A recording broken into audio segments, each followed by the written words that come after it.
You were both in Skull and Bones, the secret society. It's so secret we can't talk about it. What does that mean for America? The conspiracy theorists are going to go I'm wild. sure they are. I don't know. I haven't seen the web. Number 322. You both were members of Skull and Bones, a secret society at Yale. What does that tell us? Not much, because it's a secret. Is there a secret handshake? Is there a secret code? I wish there were something secret I could manifest. 322, a secret number? There are all kinds of secrets, Tim, but one thing is not a secret. I disagree with this president's direction. Secret societies are a great source for conspiracy theories and Hollywood blockbusters. Legends add to the mystique. One thing is certain, a secret society is about elevating members above others, us versus them. In the Ivy League, secret societies are the elite among the elite, and members often become world leaders. I sat down with one man who is telling his story, and he's not your typical Ivy League secret society member. Shadow societies have existed for centuries. At one time, Christianity was a secret society to avoid Roman persecution. Founding fathers like Washington and Franklin were Freemasons. The Mafia is a secret society. Our membership has its pleasures, its hardships, and sometimes its pain. There are many reasons to join, but at the core is status, favoritism, and power. A toast to the successful progression of skulls above any other. Above any other. The movie The Skulls captured the imagination of one of these secret societies, Skull and Bones at Yale University. The film hit the box office in 2000 as a Skull and Bones member was running for office, George W. Bush. Other members included his father and grandfather, as well as Senator John Kerry. Skull and Bones was started in 1832 when people were starting to become suspicious of organizations like the Freemasons. So two men decided to make their college fraternity a secret society. Alphonso Taft, father of President Howard Taft, and a merchant named William Huntington Russell, who made his fortune transporting opium. For centuries, secret societies like these were for white men, primarily from established and wealthy families.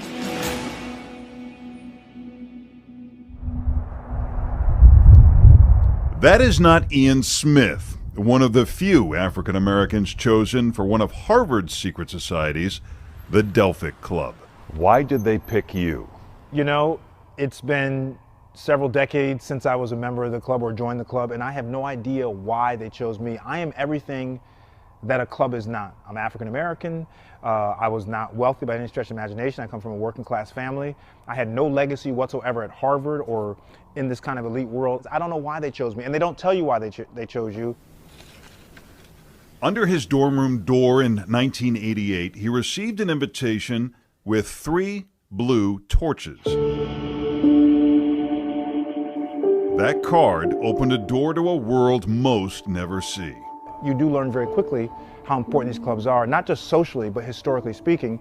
And they're very different from fraternities in the sense of they are more formal, they tend to be more elegant, they have a lot more money. Money, women, parties, exotic trips, and cars. I remember things that happened in the club that, were they brought to the fore now, in the environment and the era that we are in, those people who participate in those activities would be held very accountable and would have a negative impact. Plus, secrecy gives an air of prestige. Very few get behind the door of the Delphic. Sure, Ian Smith was a great student and athlete, but he was not like the others. He grew up in a working-class neighborhood in Danbury, Connecticut with a single mom. You know, I think I was a pretty fun guy and, you know, affable. I didn't have a lot of hang-ups, and so I think that the guys just probably liked me. But were you conflicted going in, knowing the history of these groups and how they typically had viewed African Americans or even people who didn't come from the power structure of the East? Yes. For years, these clubs have kept out people like myself, African Americans, people who don't come from money. And so here I was, almost feeling like I was betraying my past because I was joining a club that stood for things that either demeaned or didn't represent where I came from. And so yeah, that was problematic for me, but my curiosity won over. Did you justify it by saying, hey, maybe I can reform this group from the inside? So I felt like I'm not going to sit here and paint myself as a radical, like I had this kind of, revolutionary idea going into these clubs because I was just a kid. But I did feel like, well, maybe if I get in and they realize that guys like me are good guys, even though I'm not rich, and though I'm African American, that we're good guys and like to hang around with me, and maybe they'll let more in. The Delphic Club is a secret society at Harvard. This is the Delphic Mansion. As you can see, there's no sign on the front of it. Dr. Ian Smith says there's top-notch security here because over the years, people have tried to break in to discover the rare books, artwork, and valuable artifacts that are inside. It's part of the plot of Smith's new book, The Ancient Nine, an elite secret society working within the secret Delphic Club. The story reveals the thoughts and motives behind young men who are already in the competitive world of the Ivy League. For most people who go to a school like Harvard, you're going to do all right, right? And so what kind of leg up does this give you? The intimacy of these clubs allows you to have access to extremely powerful people who are not powerful while you're undergraduates, because you're all undergrads, but when you get out of school and they become the head of different commissions in the government, they become CEOs, they become big partners of law firms. You're dealing with some pretty heavy people, and because you're a club member, you have direct access to them. The Delphic was reportedly started by J.P. Morgan, one of the wealthiest and most powerful businessmen in the world in the late 19th century.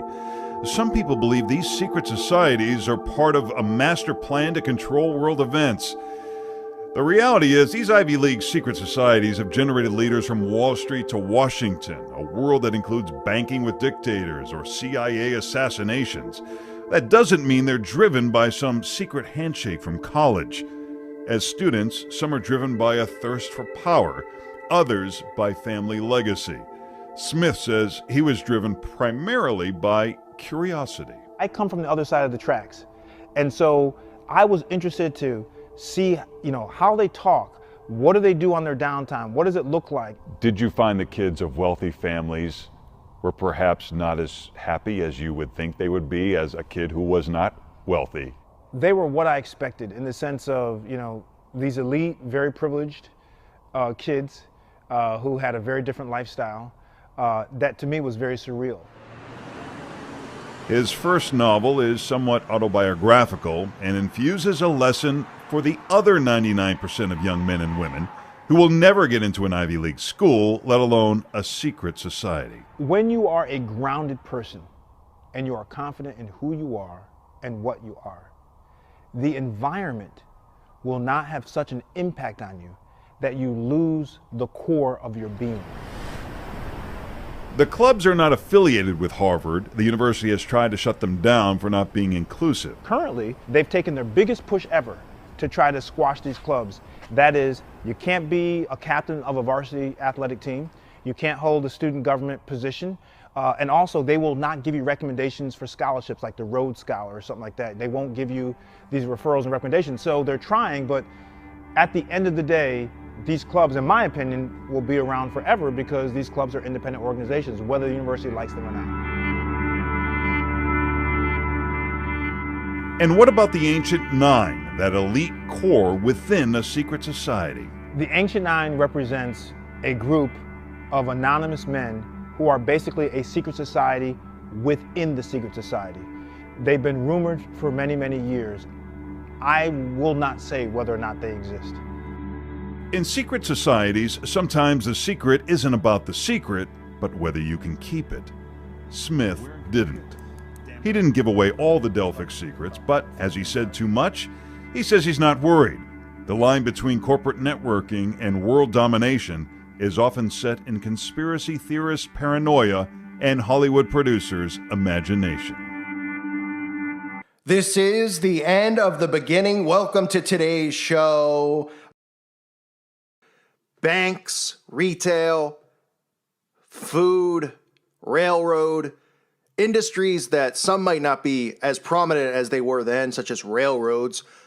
But in the 1800s, pretty much every single industry you can think of, all can be connected to this specific secret society, Skull and Bones, which I'm sure a lot of you have heard of, because George Bush and his father are both members of this exclusive secret society held on Yale campus, as well as John Kerry and many others. Now, it's important to realize that these Ivy League schools are recruiting grounds because there are people who are members of these secret societies that aren't bloodline members. We know, of course, that if you're born into the Rockefeller bloodline or the Rothschild bloodline or the Bush bloodline or the Clinton bloodline, and you're members of these families, obviously you're going to be part of some type of secret society, but there's many secret societies inside of the pyramid, right? That's a big misconception people have. They don't realize that there's lots of different groups who still battle for power. Skull and Bones is one of these powerful groups, but it's a small group inside of a huge pyramid. Each year, they only bring in 15 new members, no more, no less. And they decide which members they're going to pick during their junior year. So it's a 1-year on-campus secret society, which really takes off after these people graduate because they do meet in secret. They still meet at Yale. It's been noted that they meet on Deer Island in the St. Lawrence River annually to discuss things. But they only spend 1 year on campus in this exclusive club. Now, they're chosen based on a variety of things. If there's somebody who's not a part of a bloodline and not a family member of another Bonesman, they look specifically for not just people who are masters of academics, because remember, these are Ivy League schools, and it's not like there's, Yale's the only one. Harvard has their secret societies. Stanford has really, really secret societies where even the names of some of these clubs don't come out and people don't know about them. But these are people who succeeded above and beyond inside of their system. And those are the kind of people that they want to groom because they're people who follow the system, who succeed in the system, and then they want them to grow after they mold them more and manipulate them more into the matrix and flourish inside of the system. They also specifically look for athletes or people who are team players. They don't like people who are loners, lone wolves, as you'd say. So obviously somebody like myself would not fit in very well. I guess I wouldn't have been recruited if I was on Yale campus, but the feeling's mutual. I'd rather pour cement in my eyes than be a part of one of these fraternal secret societies. So that's not the only secret society that's on Yale's campus. They also have Scroll and Keys, another secret society, as well as Wolfhead. Some of you might have seen some of the footage, which obviously we don't know if it's legit or not, because it did air on ABC, where they supposedly people snuck inside of a ceremony at Skull and Bones and filmed it, a fake mock murder ritual. He's come pretty close. She was part of a team that successfully recorded part of the initiation ceremony that takes place in the Toons courtyard. Okay, you have the doorway here. Yeah. Okay, then to the right you have a hedge, and then you have an evergreen tree. If you follow that line straight back, courtyard's in there. Oh, okay. So that's where they have the ceremonies in there. The outdoor part of it was indoors. So we only got to see the outdoor part. Right. We only got and to listen to the outdoor part. God only knows what went on indoors. And what did you hear? What was it you know? You managed to get this unique it was disgusting. It was gross. I mean, they were pretending to murder people. What was the tone of it, though? Was it jokey? Or was it like... No, it wasn't jokey at all. It was sick. It's not the only way I can describe it. It was sick.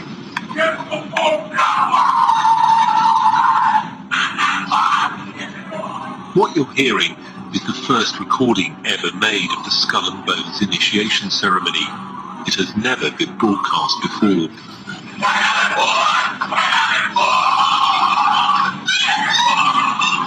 15 new members of the club are being introduced into the macabre rituals of Skull and Bones by the senior students who are about to graduate. The club has what some might see as a strange fascination with death, skulls and bones, as the chants too, difficult to hear first of all, but including the devil equals death, death equals death. But believe me, those are the types of rituals that they perform. It's the same type of rituals we see at Bohemian Grove. It's the same type of rituals that the Freemasons perform. They do mock murders. These are all things that are done when these people are indoctrinated and are progressing inside of these fraternal secret societies. Now, when you think of the control that these powerful families have specifically here in our country, but there is also, obviously, around the world, other orders. Here, the Order of Skull and Bones. Over in the UK, they have the Group at Oxford, which is linked to the Rothschilds. The Group is another secret society, and it also has links to Skull and Bones. But look at this. Now, you might not have heard of some of these families, but when you see what they're prominent in and what really they have a lot of control over, it's laughable, because these people all come from inside of Skull and Bones, and these are all industries, especially in the 1800s, that gave these people tons of control. We have the Whitney family, the Perkins family, the Stimson family, the Taft family, and of course, as all of us know, Taft became the son of the original Taft, who was one of the founders, became president of the United States. The Wadsworth family, the Gilman family, the Phelps family, the Bundy family, the Lord family. And then, of course, we get the Rockefeller family, who at the time was really in control of Standard Oil, along with another family who's one of the prominent families in the order, the Payne family. So we have Standard Oil, control of oil, right? Then we get the Davison family, who's linked to J.P. Morgan and the bankers and the Browns. Then we get the Harriman family, who is in control of the railroads. That family is also linked to the Bush family. We get the Weyerhaeuser family in control of lumber, the Sloan family in control of retail, and the Pillsbury family. Remember the Pillsbury Doughboy? And I'm not talking about Buddha. The Pillsbury Doughboy, right? Ring a bell? Pillsbury, still a prominent company selling poison, passed off as food. Well, before they were a brand name, they were in control of flour milling. So we have Standard Oil control through the order, control of the railroads, which at the time, railroads are still something that's very important for them, but obviously it's not as important as it used to be. So they had railroads, oil, lumber to build, retail to sell, banking with J.P. Morgan, as well as the Browns and other banksters, and food, flour milling. All of this connected to this one secret society, this one order out of thousands of orders in this country. Obviously, Skull and Bones is one of the more prominent organizations inside of the pyramid. But remember, when members of this group, there's not as many as you would think, because they only bring in 15 new people a year. So when they go into, the Trilateral Commission, the Bilderberg Group, the Council on Foreign Relations, see, these are all larger organizations made up of people from many different secret societies. So I'm trying to simplify this so the younger people out there understand. So these are groups, these bigger groups where they go and they meet and they dictate policy on world government, really is what they're doing. And there's people there who make up a few inside a smaller order who are part of Skull and Bones, right? Out of maybe 35 people, 100 people, however many are involved in these meetings. And there's also people there from other secret societies, whether it's somewhere from Stanford, somewhere from Harvard or Princeton. So this is where there's division amongst the elites, because there are groups within groups. And there's always a struggle for power, because these people, as we know, are sick, demented, and egotistical. And that's something people always forget, because they think, well, it's all, they're all together as one, and they all, their goal is always to go after us. They go after us at will, because we allow it to happen. They don't even worry about us. We're dead to them. They know, that they have us under their fingertip right now. But these are the kind of sick people who always want more. They want more money, more power, more influence. So they do have differences of opinion inside of their order based on, well, these are bonesmen, and these other people, are members of other secret societies. And there's always this conflict and power struggle. But it's important to remember that these people do have conflicts with one another. They're not always on the same page. Now, out of the order, we have so many things that were set up, and really they have their hand in everything in American society. The order is connected to the White House executive branch, legislatures, political parties, law, education, media, publishing, business industry, commerce, banking, the Federal Reserve, churches, and of course, think tanks, foundation groups, policy groups. Now, this is something that's important to know, because it was the order who really was ahead at the time, ahead of the curve. They realized that they be able to control people's minds by creating a fake history, by manipulating history and world events. And they set up the American Historical Association, along with the American Economic Association, the American Chemical Society, and the American Psychological Association. They were all started by members of the order. And these are all things that are extremely important for conditioning our society. They were smart enough, and I shouldn't say smart enough, because it's disgusting and it's despicable how these people think. But they realized by doing these things, by having control of these things, that they would be able to have mind control and control of the masses. But the elements that they focus so much on are education and how the population of the future will behave, money, the means of holding wealth, law, politics, history, psychology, which is controlling how people think, philanthropy, which I've talked about with David Rockefeller, which is a huge thing that these elites use. People think well of the controllers, right? So we look at people in the masses will look at David Rockefeller and say, he was a philanthropist. What a great guy. He donated so much money. So it creates this fake vision of who these people are. They don't realize that these people are dancing around in cloaks in the woods and ritually sacrificing humans, children, animals, you name it, and worshiping Satan. Control over medicine, the power over health, life and death, pharmaceuticals, religion, people's spiritual beliefs, media, which we know they have full control over, and continuity, which is the power to appoint who follows in your footsteps to make sure that the order continues on. So we have all of these families who have a hand in all of these massive, massive, massive industries, right? Everything that pretty much matters, these people are linked to. But nobody says boo. Nobody goes, oh. Everybody looks at college fraternities and stuff. And of course, there's just some stupid fraternities out there. But at some of these prestigious schools, these secret societies and fraternal orders are gateways and breeding grounds for these people. And that's why Skull and Bones, you know, they're only on campus senior year, these people. They have 1 year on campus, which pretty much tells you that it's a secret society for after college, right? You go there, you spend 3 years, you're on your last year about to graduate, you join this order, and then this order ends up meeting off campus after you graduate. Should tell people enough about this secret society and the control that they have and how these people are doing things after the fact. Because remember, they've created this illusion about these Ivy League schools that we're all supposed to bow down to these people and, oh, he went to Princeton. Oh, he must be better, right? You can put one person next to the other and you can have 100 people stand there and go, what's your background? Oh, I'm a plumber. Went to community college, dropped out. Okay, what about you? I went to Harvard. And then go, okay, who would you trust more? Everyone would point to the guy who went to Harvard, right? Not about his character, not about who he is. It's about the social status.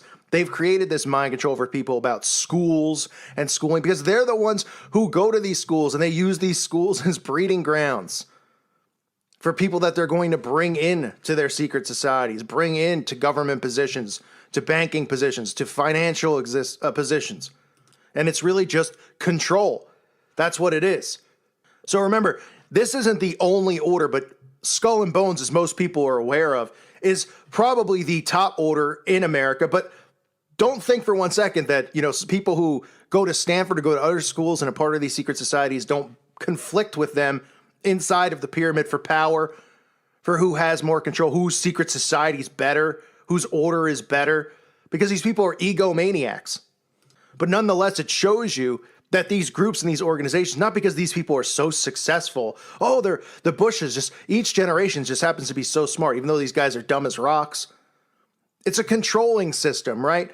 It's a bloodline system. And then when they recruit new members, if they succeed inside of the system, it leaks down to their children and their bloodline. Just like Prescott Bush to George Bush Jr.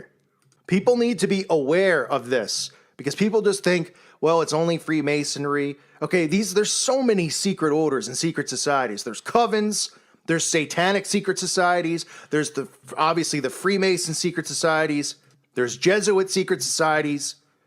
And if people became more aware and they just started looking at it going, wow, what are these groups about?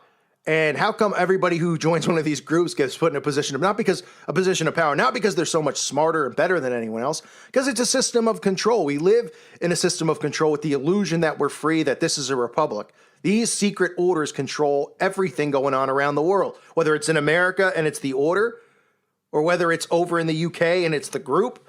It doesn't make a difference. If people became aware of these things, they should be outlawed. They should be stopped. They shouldn't be allowed to do stuff in secret. Everybody should have the same mindset that if somebody's doing something in secret, it's probably not a good thing. So this is Skull and Bones. This is Yale's prominent secret society, one of the secret societies there, but the prominent one, and probably the most prominent one in America, especially with its roots into so many industries in America, including the Federal Reserve. It's disgusting. It really, really is. I remember when I was growing up, I always thought the kids who were joining the frats were the biggest losers. I would just say, what is the point? I got to run around wearing a shirt. I got to be one of these guys, right? I got to be, I got a shirt that says El Papa Poopa on it. Oh, great, cool. Let's go drink beer and do keg stands and let's all, yo, bro, you want me to rip your shirt off and I'm going to shave your chest and haze you. Someone does that to me, they're getting popped pretty quick. Popped with a right hook. But I always thought that those groups were the biggest joke. And it's funny how God works because, that time I wasn't really awake at all. I just knew something was really wrong with the world that we live in. But looking back on it, it's funny. I always looked at these frats and stuff like that as an embarrassment. They always bothered me. And knowing that they don't like loners, they don't like people who don't go along with the team and go along with the plan, they hate those people, makes me feel pretty good. Because guess what? I hate you guys too. So as far as I'm concerned, the Order of 322 can stick it. I thank you for listening to today's show. God bless all of you and your families.